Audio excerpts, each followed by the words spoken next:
Good morning. Welcome again to Morning Devotions. Thank you again so much for our time together. All this weekend I'm going to be teaching you on what happened if you didn't get your healing. How do you press in and receive your miracle? And if you did receive your healing, now what does God expect of you next?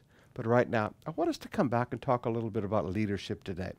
In Hebrews 13, Paul writes in verse 7, remember your leaders. You're supposed to remember your leaders, people that have provided spiritual leadership in your life. Remember them. Think about them. Remember your leaders who taught you the word of God. Think of all the good that has come from their lives and follow the example of their faith. Now, when you think of me, when you think of the pastors, when you think of former pastors, what you should be thinking about is all the good that came from our lives.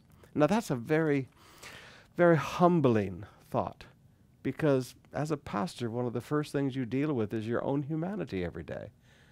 Now, as pastors, we deal with the fact that Paul said we possess this treasure in vessels of clay and earthen vessels.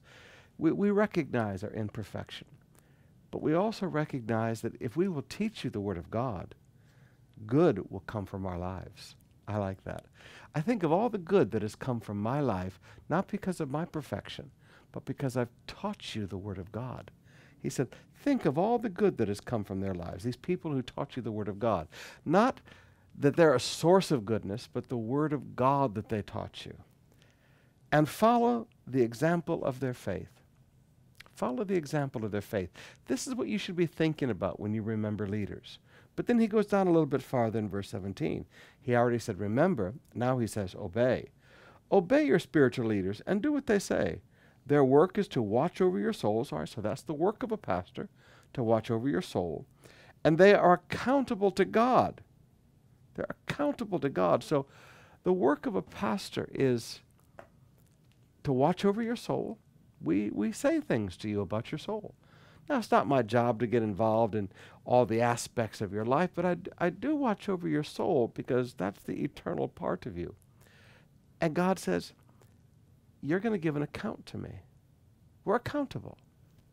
Now, again, that's one of those scary verses in the Bible, because as pastors, we recognize one day each of us will have a special accounting we have to give, separate from all of everything else in life that every other Christian goes through.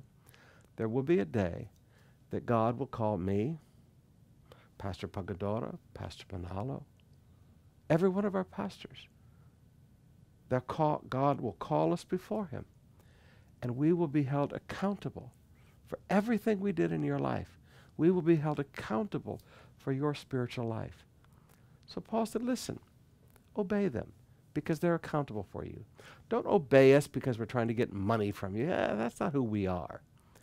Obey us because we're accountable to God for you. And the only thing we care about is your soul.